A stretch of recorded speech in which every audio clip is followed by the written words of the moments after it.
आयोजित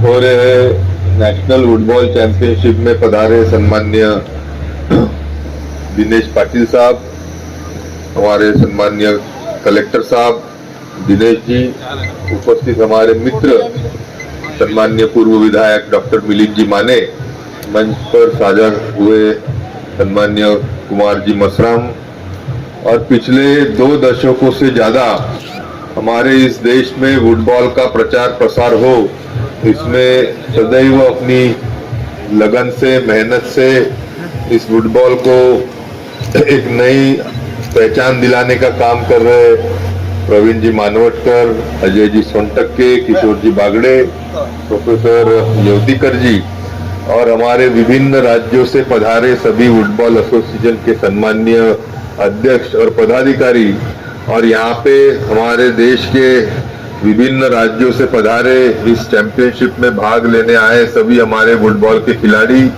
ज्यादा वक्त में आपका लूंगा नहीं, पर निश्चित तौर पे सभी खिलाड़ियों का नागपुर के इस शहर में, हमारे देश के हृदय स्थली नागपुर में आपका तहे दिल से यहाँ पे स्वागत करते हैं। निश्चित तौर पे आने वाले 4-5 दिन ये आपकी जिंदगी के बेहतरीन दिन रहेंगे, और फुटबॉल जैसा एक गेम जो आज से चालू हो रहा है, मैं तो कहूँगा जिंदगी भर आप ये गेम खेल सकते हो।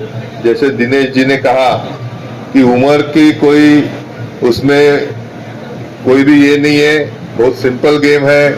हमने तो पाया कि विभिन्न देशों में 80-80 साल, 85-85 साल के बुजुर्ग, महिला हो, आदमी हो, ये सभी लोग आखिर तक ये गेम खेलते हैं। फुटबॉल जैसे गेम के माध्यम से अपने आप को फिट रखते हैं, मेंटली भी फिट रखते हैं।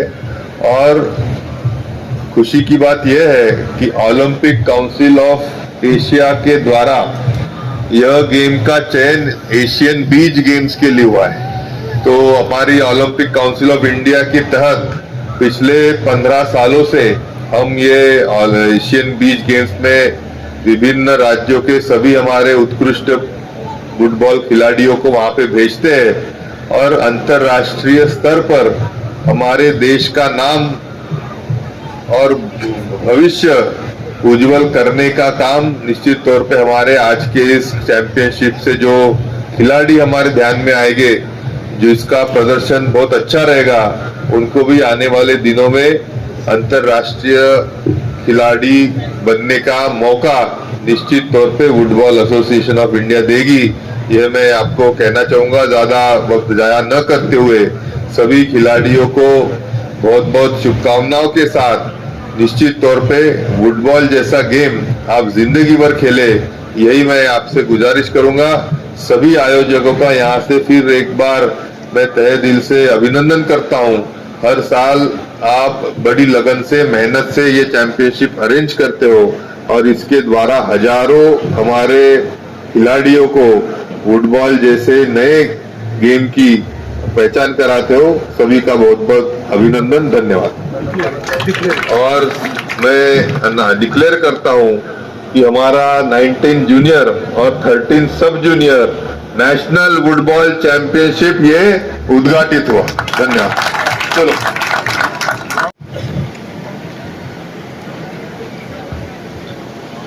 सबसे पहले तो यहाँ पे मैं देरी से आने के लिए सबसे माफ़ी मांगता हूँ, और राष्ट्रीय फुटबॉल स्पर्धा प्रतियोगिता 2025 उद्घाटन महालेखा यहाँ आदरणीय मंच पर आसीन सभी मान्यवर प्रतियोगिता के लिए आए हुए उद्घाटक महालेखा महासंचालक दिनेश पाटिल सर जो IAS हैं, सावनेर से विधायक, लाड़के विधायक जो है आशीष जी देशमुख जो नेशनल प्रेसिडेंट हैं पूर्व, और छत्तीसगढ़ से आए गरीबागंज जिला कलेक्टर दीपक कुमार अग्रवाल जी, जैसे ही हमारे सबके लाड़के doctor Praveen Manwatkar sir, Ajay ji Sontakke sir, लोकमत के वरिष्ठ पत्रकार किशोर जी बागड़े सर, वैसे यहाँ पे आए हुए हैं सुदीप मनवटकर जी और युवतीकर सर। विभिन्न राज्यों से पधारे खिलाड़ी, कोचेस, मैनेजर एवं स्पर्धा आयोजन से जुड़े सभी सहयोगियों का महाराष्ट्र फुटबॉल एसोसिएशन के अध्यक्ष के नाते हृदय से स्वागत एवं अभिनंदन करता हूँ। 19वीं सीनियर एवं 13वीं सब जूनियर राष्ट्रीय फुटबॉल प्रतियोगिता 2025 का यहाँ विधिवत उद्घाटन संपन्न होने जा रहा है। इस मौके पर आपसे कुछ अनुरोध करना चाहता हूँ। आज की तेज तर्रार तकनीकी चलित दुनिया के छात्रों के लिए अपनी पढ़ाई में मशगूल हो जाना और खेल और शारीरिक गतिविधियों के महत्व को अनदेखा करना आसान है। हालांकि छात्र के जीवन में खेलों को शामिल करने के लाभ असंख्य और दूरगामी हैं। शारीरिक स्वास्थ्य को बेहतर बनाने से लेकर आवश्यक जीवन कौशल को बढ़ाना देने तक खेल छाल के समग्र विकास में महत्वपूर्ण भूमिका निभाते हैं। खेल शारीरिक तंदुरुस्ती को बढ़ावा देते हैं और छात्रों की मानसिक और भावनात्मक भलाई में महत्वपूर्ण योगदान देते हैं। शारीरिक गतिविधि तनाव, चिंता और अवसाद को कम करने के साथ साथ मूड और आत्मसम्मान को बढ़ाने में कारगर साबित होती है। इसके अलावा खेल अनुशासन और समय प्रबंधन की भावना पैदा करते हैं। खेल में शामिल छात्र अपनी शैक्षणिक प्रतिबद्धताओं को अपने प्रशिक्षण और प्रतियोगिता कार्यक्रमों के साथ संतुलित करना सीखते हैं। समय का कुशलतापूर्वक प्रबंधन करने की यह क्षमता अक्सर संगठनात्मक कौशल को बढ़ाती है, जो भविष्य की सफलता के लिए महत्वपूर्ण संपत्ति है। खेल एक दूसरे से जुड़ाव की भावना भी पैदा करते हैं। वे समान विचारधारा वाले व्यक्तियों को एक समुदाय बनाते हैं जो समान लक्ष्य और आकांक्षाएं साझा करते हैं। ये जुड़ाव की भावना खेल के मैदान से कहीं आगे सौहार्द होती है, एक सहायता प्रणाली को बढ़ाती है। आप सभी समय की नजाकत को भापते हुए इस प्रेरितों के माध्यम से अपने शहर, राज्य एवं देश का नाम ऊंचा कीजिए, ऐसा अनुरोध करते हुए अपने शब्दों को विराम देता हूँ। धन्यवाद। जय हिंद, जय महाराष्ट्र।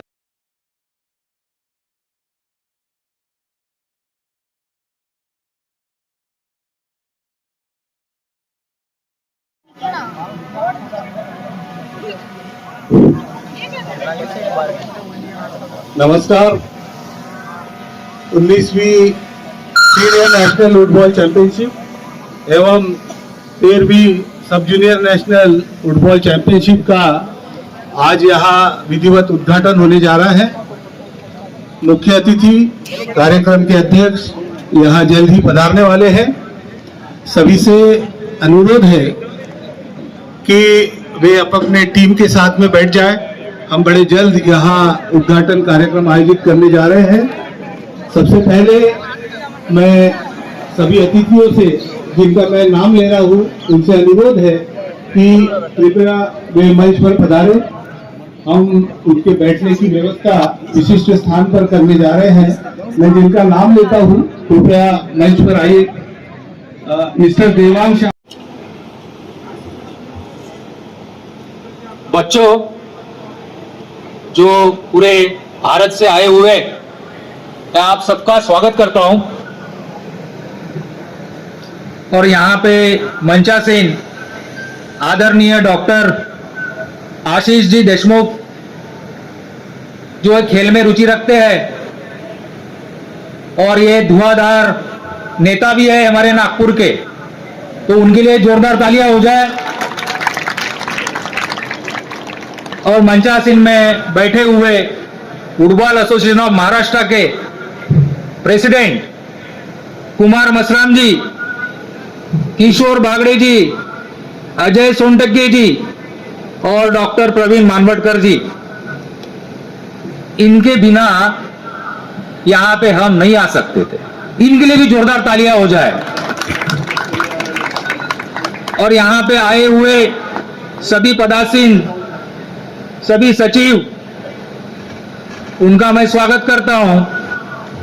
और मैं मेरा भाग्य समझता हूं, इस मंच पर मुझे बुलाया गया और मेरा आदर किया है। जैसे कि आप जानते हैं, जब मुझे बताया फुटबॉल, तो मैंने सुना फुटबॉल, तो मेरा नॉलेज बहुत ही कच्चा था। लेकिन फुटबॉल एसोसिएशन ऑफ महाराष्ट्र ने मुझे एक बुकलेट दी और मैंने पढ़ा, अरे ये तो मैं भी खेल सकता हूं, ये तो कोई भी खेल सकता है। लेकिन अगर आप इसकी हिस्ट्री जानेंगे, आपको पता ही होगा हिस्ट्री, ताइवान में मिस्टर मिंग हुई विंग, इन्होंने 1990 में ये स्पोर्ट का इन्वेंशन किया है और भारत में ये फुटबॉल 2002 से शुरू हुआ है। और मैंने देखा ये स्पोर्ट्स के रूल भी पढ़े। ये स्पोर्ट्स, ये गेम बहुत ही सिंपल है, सबके लिए है, सबके लिए बराबर है, कोई इसमें डिस्क्रिमिनेशन नहीं है, पुरुष और स्त्री के बीच में नहीं है, इसमें जेंडर बायस नहीं है, इसमें एज बायस नहीं है। तो ये खेल भैया ये अपने लिए बहुत ही अच्छा है। और जो महाराष्ट्र फुटबॉल एसोसिएशन ये जो प्लेटफॉर्म है, जो संधियां दे रहा है हमको, हम सभी को, फिर से मैं एक जोरदार तालियों से स्वागत करना।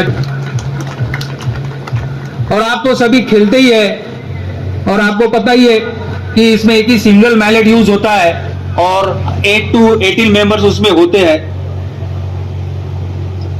और एवरी जो स्ट्रोक हम यहां पे लगाते हैं उसमें तो बहुत, देखिए जो स्पोर्ट को अगर अपन लाइव से कंपेयर करेंगे, एक स्ट्रोक मारने के लिए आपको एक्यूरेसी चाहिए, बाद में पेशेंस चाहिए और प्रैक्टिस चाहिए। हम लाइफ में भी जो भी डिसीजन लेते हैं तो यही इसी चीजों का सहारा लेके हम डिसीजन लेते हैं। हम गाड़ी कैसे चलाएं, ट्रैफिक में कैसे जाएं। लेकिन स्पोर्ट खेलते खेलते कभी कभी बच्चों के मन में या पार्टिसिपेंट के मन में ऐसा लगता है कि यार मैं हार जाऊंगा, मेरा ऐसा होगा, मेरा वैसा होगा, मैं जीतूंगा नहीं। तो मेरे डैडी कहते हैं, अभी वो 90 ईयर्स ओल्ड है, मेरे बेटी को समझा रहे थे, बेटा रास्ते पर जो आदमी चलता है उसको कभी ना कभी ठेस लगती है, ठेस लगने के बाद उसके उंगली से खून निकलता है और 2 मिनट शांत बैठता है, लेकिन वो चलना कभी नहीं छोड़ता, वो कभी चलना नहीं छोड़ता है, फिर से उठता है और चलता है। वैसा ही ये स्पोर्ट है। और स्पेशली पार्टिसिपेंट्स को मैं कहना चाहूंगा, मैं देख रहा हूं सभी स्टेट से छोटे बच्चे भी आए, बड़े बच्चे भी आए, इनको मैं कहना चाहता हूं कि भाई स्पोर्ट तो हमें डिसिप्लिन सिखाता है, without discipline you can not achieve success. और ये स्पोर्ट में तो टीम वर्क भी बहुत इंपॉर्टेंट है।